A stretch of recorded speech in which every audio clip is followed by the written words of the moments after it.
قال، انہوں نے کہا، صلی بنا رسول اللہ صلی اللہ علیہ وسلم ذات یوم، ایک دن حضور نے ہمیں نماز پڑھائی، امامت فرمائی، ثم اقبل علینا بوجہہ، پھر اپنا چہرہ اپنا رخ ہماری طرف کر کے آپ نے گفتگو شروع کی، فوعظنا موعظۃ بلیغۃ، پھر آپ نے ایک ایسا واعظ فرمایا جو بہت ہی دلوں میں اتر جانے والا تھا، بلیغ، بلغ پہنچ جانا، تو گویا کہ وہ ہمارے دلوں میں سرایت کر گیا۔ ذرفت منہ العیون، اس کی تاثیر اس درجے ہوئی کہ ہماری آنکھوں میں آنسو ابل آئے، بہہ پڑی ہماری آنکھیں۔ ووجلت منہ القلوب، اور ہمارے دل جو ہے دہل گئے، لرز گئے۔ فقال رجل، تو عرض کیا ایک شخص نے، یا رسول اللہ، اے اللہ کے رسول صلی اللہ علیہ وسلم، کأن ہذہ موعظۃ مودع، یہ تو ایسا محسوس ہو رہا ہے کہ آپ کا یہ وعظ وداع کرنے والے کا وعظ ہے، یعنی کہ گویا کہ آپ اب ہم سے رخصت ہونے والے ہیں۔ معلوم ہوتا ہے کہ یہ آخری وعظ ہے جو آپ نے ارشاد فرمایا، جس درجے کا بلیغ اور مؤثر وعظ آپ نے، اور دلوں میں کھپ جانے والا، جس سے آنکھوں میں آنسو کے جو دریا بہنے لگے اور دل جو ہے دہل گئے۔ تو کأن ہذہ موعظۃ مودع، وداع کرنے والا، مودع، تو جیسے وہ جاتے ہوئے آخری وقت میں نصیحت کرتا ہے، آپ کی معلوم ہوتا ہے ایسی نصیحت ہے۔ فأوصنا، تو ہمیں ذرا مزید وصیت فرمائیے کہ آپ ہمیں کیا تاکید کر رہے ہیں، اگر یہ واقعی آپ کا اس دنیا سے رخصتی کا وقت قریب آ گیا ہے تو پھر ہمیں وہ باتیں بتائیے کہ جن کی ہمیں سب سے زیادہ ضرورت ہوگی۔ اب یہاں سے حضور کا قول شروع ہو رہا ہے۔ فقال، حضور نے فرمایا، اوصیکم بتقوی اللہ، سب سے پہلے تو میں وصیت کرتا ہوں تمہیں اللہ کا تقوی اختیار کرنے۔ تقوی کے معنی بہت مرتبہ بیان ہو چکے، بچنا، اور یہ تقوی ایک دنیا کا ہے، ایک آخرت کا ہے۔ دنیا میں معصیت سے بچنا، گناہوں سے بچنا، اللہ کی نافرمانی سے بچنا، شریعت کے حدود سے تجاوز کرنے سے بچنا، یہ بچنا ہے، بچ کر چلنا۔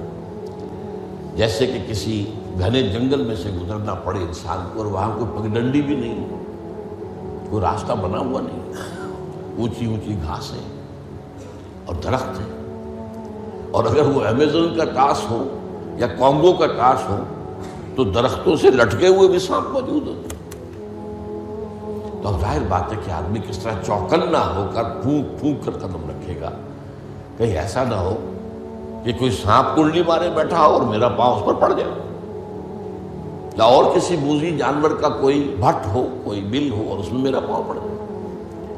تو یہ بچ کر چلنا کہ لو سانس بھی آہستہ کہ نازک ہے بہت کام، آفاق کی اس کارگہ شیشہ گری کا، ہر سانس کا لحاظ رکھو۔ تو سب سے پہلے تو اوصیکم بتقوی اللہ، نمبر 2 والسمع والطاعۃ، ایک نظم جماعت جو ہے، تمہاری اجتماعیت، صاحب بات ہے میرے بات خلافت ہوگی، ابھی تو تم میری بات مان رہے ہو، میں اللہ کا رسول بھی ہوں، لیکن اب میرے بعد رسول تو نہیں ہوگا، نبی تو نہیں ہوگا، خلیفہ ہوگا، لیکن اس کے لیے بھی سمع و طاعت، اس کا حکم سننا اور ماننا، تاکہ رکھنے نہ پڑے جماعتی زندگی میں، افتراق نہ ہو۔ اس لیے کہ ظاہر بات ہے کہ United you stand, divided you fall, جب ڈویژن ہو جائے، اختلاف ہو جائے تو پھر ظاہر بات ہے زوال آ جائے گا، اور یہ ہوا ہے۔ حضرت عثمان رضی اللہ تعالیٰ عنہ کی شہادت کے بعد سے وہ ڈویژن ہو گئی، شیعان عثمان، شیعان علی، اور پھر آپ کو معلوم ہے خانہ جنگی ہوئی۔ حضرت علی رضی اللہ تعالیٰ عنہ کا جو پورا عہد خلافت جو ہے وہ خانہ جنگی کی نظر ہو گیا، 1 لاکھ کے قریب مسلمان جو ہے ایک دوسرے کی تلواروں اور تیروں اور نیزوں سے ختم ہو گئے۔ تو ظاہر بات ہے کہ پھر زوال تو شروع ہو ہی جانا تھا۔ فرمایا والسمع والطاعۃ وإن كان عبدا حبشیا، خواہ تمہارا خلیفہ تمہارا امام چاہے ایک حبشی غلام ہو، یہ نہ سمجھنا کہ تم برتر ہو، اعلیٰ ہو، وہ ادنا ہے، وہ گھٹیا ہے، نہیں، حبشی غلام بھی ہو تو فإنه من يعش منكم بعدي فسيرى اختلافا كثيرا، اس لیے کہ تم میں سے جو بھی میرے بعد زندہ رہے گا وہ بہت کثرت کے ساتھ اختلاف دیکھے گا کہ مسلمانوں میں اختلاف ہو جائے۔ اختلاف تو حضرت ابوبکر کے زمانے بھی ہوا، بس بات ہو گئی، اختلاف رائے ہو گیا، پھر فیصلہ ہو گیا، پھر سب عمل کر رہے ہیں۔ ایسا تو کبھی ہو ہی نہیں سکتا انسانی معاملات میں کہ اختلاف نہ ہو، لیکن اختلاف میں شدت ہو جائے، میری بات لازماً مانی جائے، یہ وہ چیز ہے۔ ایجاب کل ذی رائے برائے ہی، کہ ہر شخص جو صاحب رائے ہے وہ اپنی رائے پہ اڑ جائے اور اسی کو اچھا سمجھے، تو پھر جماعت کیسے چلے گی؟ جماعت میں تو ظاہر بات ہے کہ کثر و انکسار کرنا پڑتا ہے، اپنی رائے کو پیچھے ڈالنا پڑتا ہے، امیر کی رائے کو ماننا پڑتا ہے۔ تو فرمایا فَإِنَّهُ مَن يَعْشُ مِنكُم بَعْدِي فَسَيَرَىٰ اخْتِلَافًا كَثِيرًا۔ اب وہ آیا جو اس موضوع سے متعلق ٹکڑا ہے، فَعَلَيْكُمْ بِسُنَّتِي وَسُنَّتِ الْخُلَفَاءِ الرَّاشِدِينَ الْمَهْدِيِّينَ، تو تم پر واجب ہے کہ میری سنت کو پکڑے رکھنا اور میرے خلفائے راشدین کی سنت کو پکڑے رکھنا۔ یہ تاکید، ان کی سنت کو مضبوطی کے ساتھ تھامے رکھنا۔ المہدیین، یہ جو خلفائے راشدین ہوں گے یہ مہدی ہوں گے، مہدیین ہدایت یافتہ ہوں گے۔ تمسکوہا وعضوہا بالنواجذ، دیکھو میری سنت کو اور میرے خلفائے راشدین کی سنت کو اپنے دانتوں سے پکڑ کر رکھو۔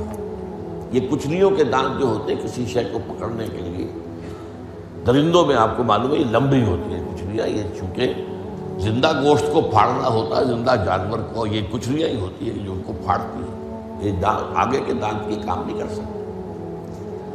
ہمارے ہاں چونکہ اب انسان جو ہے کچا گوشت نہیں کھاتا تو کچلیوں کی اتنی ضرورت نہیں ہے، تو چھوٹی رہی ہے، نشان تو ہے۔ تو فرمایا عضو علیہا بالنواجذ، اپنی کچلیوں سے، دانتوں سے اسے پکڑ لو۔ وَإِيَّاكُمْ وَالْمُحْدَثَاتِ الْأُمُورِ، اور دیکھو ہرگز نئے پیدا ہونے والے معاملات کی پیروی نہ کرنا، یہ بدعت ہے۔ میں پچھلی مرتبہ بیان کر چکا ہوں، بدعت اور محدثہ، بدعہ محدثہ یہ ہم معنی الفاظ ہیں۔ وَإِيَّاكُمْ وَالْمُحْدَثَاتِ الْأُمُورِ فَإِنَّ كُلَّ مُحْدَثَةٍ بِدْعَةٌ وَكُلَّ بِدْعَةٍ ضَلَالَةٌ، اس لیے کہ ہر نئی پیدا شدہ چیز بدعت ہے اور ہر بدعت گمراہی ہے۔ میں نے اس اعتبار سے آپ کو یاد ہوگا کہ بدعت کے جو اسباب پیدا ہیں وہ بھی کل پچھلی مرتبہ بیان کیے تھے۔ بدعت کا ایک سبب یہ ہوتا ہے کہ جب دین کا ہماگیر تصور سامنے نہیں رہتا، دین کے ہماگیر تصور میں عبادات بھی ہیں، معاملات بھی ہیں، اور معاملات کی اہمیت زیادہ ہے۔ معاملات کی کوتاہی کو اللہ معاف نہیں کرے گا، عبادات کی کوتاہی کو اللہ معاف کر دے گا، وہ تو اللہ کے لیے ہے نا، تو اللہ تعالیٰ تو بہت معاف فرمانے والا ہے۔ یہ انسانوں کا حق اللہ کیسے معاف کرے گا؟ آپ نے کسی کا حق مارا ہے تو اس کا حساب کتاب تو ہو کر رہے گا، یا تو آپ کے کچھ برے اعمال، اس کے کچھ برے اعمال، گناہ آپ کے حساب میں آئیں گے، اور یا آپ کی کچھ نیکیاں ہوں گی تو وہ دے دی جائے گی اس کو جس کا کہ حق آپ نے مارا۔ وہ گیو اینڈ ٹیک وہاں ہوگا، کریڈٹ ڈسکریڈٹ جو ہے وہ ہوگا، کریڈٹ اور ڈیبٹ وہ ہو کر رہے گا۔ اب تیسری چیز اور ہے، عبادات، معاملات، اور سب سے اوپر اللہ کے دین کو غالب کرنے کی جد و جہد۔ یہ ہم نے حضرت معاذ کی حدیث میں پڑھا ہے، وَضَرْبَتِ السَّلَامُ مِنْ الْجِہَادُ فِي سَبِيلِ اللَّهِ۔ اسلام ایک درخت کے مانند ہم نے دیکھا، وہاں حضور نے مثال دی، اس کی جڑ ہے وہ تو ہے شہادت ان لا الہ الا اللہ وان محمد رسول اللہ، ایک تنا ہے اقام الصلاۃ و ایتاء الزکوٰۃ و ضربۃ السلام منہ، اور آپ کو معلوم ہے کہ اصل جو درخت سے مطلوب ہوتا ہے وہ تو اوپر ہوتا ہے۔ ٹھیک ہے، بعض درختوں کی لکڑیاں بھی کام میں آ جاتی ہیں، جلا کے بھی لیتے ہیں یا وہ اس سے فرنیچر بن جاتا ہے، لیکن اصل جو ہے پودا لگایا ہے تو پھول کے لیے، پودا لگا درخت لگایا تو آم کے لیے، وہ کہاں ہوتا ہے؟ وہ تو جڑ میں تو نہیں لگتا، وہ تنے پر نہیں لگتے، وہ تو اوپر۔ تو وہ جو چوٹی ہے وہ جہاد فی سبیل اللہ ہے۔ اب کچھ لوگوں کی زندگی سے یہ جہاد خارج، انہیں تصور ہی نہیں کہ یہ بھی کوئی فرض ہے، باطل کے نظام کے تحت آرام سے رہ رہے، پاؤں پھیلا کر سوتے ہیں، اپنا پروفیشن، اپنا کاروبار، اپنا دھندا، انہیں اس سے غرض ہی نہیں کہ ہو کیا رہا ہے ماحول میں، اللہ کے دین کو کیسے اس کی دھجیاں بکھیری جا رہی ہیں، شریعت کو کیسے پامال کیا جا رہا ہے، دین میں کیسی تبدیلیاں کی جا رہی ہیں، انہیں فکر ہی نہیں، تو ادھر سکڑ کر آ گئے۔ اور کچھ لوگ وہ ہیں جو معاملات کو بھی چھوڑ بیٹھے، کاروبار میں تو سود کیا کرے، لینا ہی ہے، دینا ہی ہے، بینک سے روپیہ لیے بغیر کاروبار کیسے بڑھائیں، کارخانہ تو لگانا ہی ہے تو بینک سے تو قرض لینا ہی ہے، چھوٹے مکان میں کیسے رہوں، بڑی حویلی تو بنانی ہی ہے، وہاں سے جو ہے بینک سے قرضہ لینا ہی ہے، یا اسی طریقے سے اور کا معاملات کے اندر جو ہے وعدہ خلافی ہو رہی ہے، جھوٹ ہے وغیرہ وغیرہ، دھوکہ ہے۔ اب وہ دین سکڑا، ایک حصہ اقامت دین کی جد و جہد خارج از بحث، معاملات اس کے اندر بھی کمی، تو اب سارا جو گاڑھا پن ہے وہ عبادات میں آ گیا۔ میں نے مثال دی تھی آپ کو کہ ایک تشلا ہوتا ہے نا، اس میں پانی بھرا ہوا ہے، 1 انچ اونچا ہے، 2 انچ اونچا ہے، اسی کو آپ کسی جار میں ڈال دیجئے وہ 1 فٹ اونچا ہو جائے گا۔ تو جب آپ نے یہ بیس اس کا تنگ کر دیا، نہ اقامت دین کی جد و جہد رہی اور نہ معاملات کی پیروی رہی، تو سارا زور اب عبادات، ہر سال عمرہ فرما رہے ہیں، کمائی حرام کی ہے۔ کچھ لوگ ہیں بڑے فخر سے کہتے ہیں ہر سال حج کو جاتا ہوں اور میرا مصلی مقرر ہے پہلی صف کے اندر، وہاں شرطوں کو رشوت دیتے ہیں اور وہ ان کے مصلی محفوظ رکھتے ہیں، سمجھے بڑی نیکی کا کام کر رہے ہیں۔ حالانکہ دیکھیے، میں خاص طور پر آپ کو بتا دوں، حضور صلی اللہ علیہ وسلم نے جو عمرہ قضا تھا صلح حدیبیہ کے بعد ہوا، اس کے بعد کوئی عمرہ نہیں کیا۔ سن 8 ہجری میں مکہ فتح ہو گیا، اس کے بعد تو آپ بادشاہ تھے، اب کون روکنے والا تھا؟ کوئی عمرہ نہیں کیا۔ وہ ساری جد و جہد دین کو غالب کرنے کے لیے ہو رہی ہے، آپ کا سارا وقت اس میں لگا ہوا ہے۔ پھر حج نہیں کیا، سن 8 میں رمضان میں مکہ فتح ہو چکا ہے، آپ حج کر سکتے تھے، سن 9 میں بھی نہیں کیا۔ قافلہ جو ہے حجاج کا وہ بھیج دیا، مدینے سے روانہ کر دیا، حضرت ابو بکر کو امیر الحج پر خود دی گئی۔ صرف ایک حج ہے، وہ آخری حج جسے ہم حجۃ الوداع کہتے ہیں۔ اس سے سمجھنا چاہیے ریشیو پروپورشن دین میں کیا ہے، واٹ از واٹ، کس چیز کی کیا قدر و قیمت ہے، کون سی چیز کتنے درجے میں مطلوب ہے۔ یہ جب جو ہے جیسا کہ میں نے کہا یہ دین کا تصور سکڑے گا تو عبادات، اور یہ عبادات خلوص کے ساتھ ہو رہی ہوں گی، اور ان عبادات کے اندر تشدد بھی ہوگا اپنے اوپر اور مبالغہ ہوگا، بڑھاتے چلے جائیں گے، اور یہاں تک کہ اس میں بدعات ایجاد ہو جائیں گی۔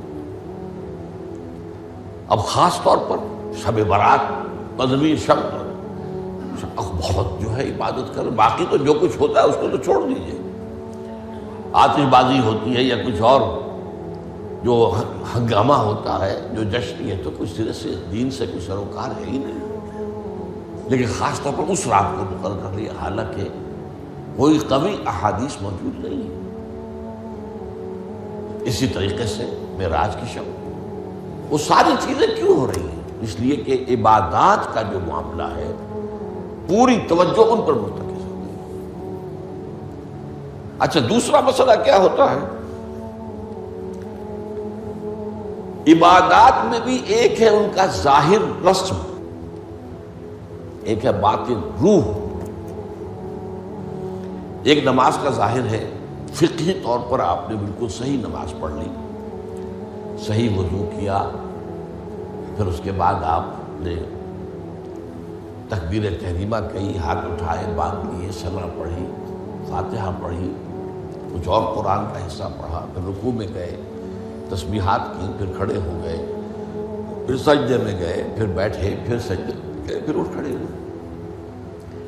یہ جو رسم نماز ہے، اس کی ظاہری شکل، رسم کہتے ہیں ظاہری شکل، رہ گئی رسم ازاں، روح بلالی نہ رہی، فلسفہ رہ گیا، تلقین غزالی نہ رہی۔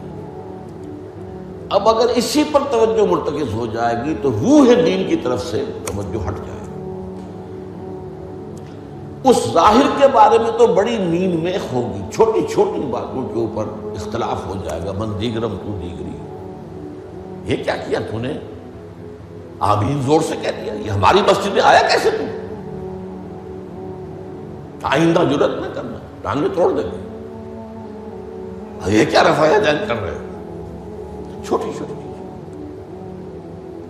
بڑی چیزیں سب ہضم، لکڑ ہضم، پتھر ہضم، سود ہضم، جھوٹے کاروبار سے آنے والی آمدنی ہضم، یہ اختلافات ہضم نہیں ہوتے۔ اس میں پھر رسومات کا اضافہ ہوگا، رسومات پر رسومات، رسومات پر رسومات۔ اب اسی کی ایک مثال ہے، شادی بیاہ کے لیے رسمیں کتنی ہو گئی۔ ہم نے تحریک شروع کی، اللہ کا شکر ہے، کچھ چرچا ہے۔ بھائی نکاح مسجد میں کرو، لڑکی والوں کے ہاں کوئی دعوت طعام اس کا ثبوت نہیں ہے۔ دعوت طعام ایک ہے اور وہ دعوت ولیمہ ہے لڑکے کی طرف سے، اس کا گھر آباد ہوا ہے، وہ اپنی خوشی منائے، سیلیبریٹ کرے اپنے دوستوں، یہ ثابت ہے، اس کی تاکید ہے۔ باب الولیمہ حدیث کی کتابوں کے اندر پورا باب ہے، باقی اور کوئی نہیں۔ اب یہ ہمارے ہاں بارات چڑھ رہی ہے اور پہلے سرا بن رہا ہے اور پھر وہاں کچھ پیسے پیش کیے جا رہے ہیں، پھر وہ بارات گئی ہے جتھا بن کر، اور وہ لڑکی والوں کے ہاں جو ہے وہاں نکاح ہوا ہے، اور وہاں پھر وہ جو کھانے کھائے جا رہے ہیں ان میں جو آپ کو معلوم ہے اسراف ہو رہا ہے، جو کھانا جو ہے برباد ہو رہا ہے جس طریقے سے کھاتے ہیں، یہ ساری چیزیں۔ اور پھر کتنی دعوتیں ہوتی ہیں، مہندی کی دعوت ہو رہی ہے، مہندی کی رسم ہو رہی ہے، ابھی تو تاریخ لینے جا رہے ہیں لڑکی والوں کے ہاں، وہ دعوت ہو رہی ہے، جشن ہو رہا ہے۔ پر ہوتا کہاں ہے یہ؟ جن لوگوں کی حرام کی کمائی جو ہے، جن کے پاس انبار اس کے ہیں، وہ اپنی دولت کے اظہار کے لیے یہ سارے کام کرتے ہیں، اور اس کا نام تبذیر ہے قرآن مجید کی اصطلاح میں، تبذیر۔ ان المبذرین کانوا اخوان الشیاطین، یہ جو پیسے لٹانے والے ہیں اپنے نام و نمود کے لیے، شہرت کے لیے، دکھاوے کے لیے، یہ شیطانوں کے بھائی ہیں۔ نتیجہ کیا نکلتا ہے؟ آپ کے پاس تو دولت کے انبار تھے، آپ نے کیا، ایک غریب آدمی کی مصیبت ہو گئی، وہ کیا کرے؟ میری بیٹی کیا کہے گی؟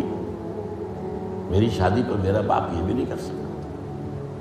وہ کھاتے پورے کرتے ہیں جس طرح بھی ہو، کچھ بھی، کہیں حرام سے کمائیں، کہیں چوری کریں، کہیں ڈاکہ ڈالیں، کہیں رشوتیں لیں، جس کے ہاں چند بیٹیاں ہو جائیں اس کی نیندیں حرام ہو جاتی ہیں۔ جبکہ اسلام کا اصول یہ ہے، شادی میں لڑکی والوں کا ایک پیسہ بھی خرچ نہیں ہونا چاہیے، مہر لڑکا دے گا، محفل نکاح میں چھوارے لائے یا کچھ اور لائے، ٹافیاں لائے، کچھ آئے، منہ میٹھا کرانے کے لیے لڑکا لائے گا، ولیمہ لڑکا کرے گا، لڑکی والوں کو تو خرچ ہی نہیں، نہ جہیز کا کوئی تصور اسلام میں۔ لیکن ہمارے یہاں سارا معاملہ الٹا ہے۔ تو یہ ہے اصل میں جو اسباب ہوتے ہیں۔ اس میں نے ایک چیز آپ کو اور بتائی تھی، جہاں کوئی بدعت آئے گی وہاں سے کوئی سنت غائب ہو جائے گی۔ حدیث سنانے سے رہ گئی تھی، ما احدث قوم بدعۃ الا رفع مثلها من السنت، رواہ احمد رحمہ اللہ۔ کوئی قوم بھی کوئی بدعت ایجاد نہیں کرتی مگر یہ کہ اس کی جگہ سے سنت اٹھ جاتی ہے۔ تسبیح پھری پر دل نہ پھرے ہو،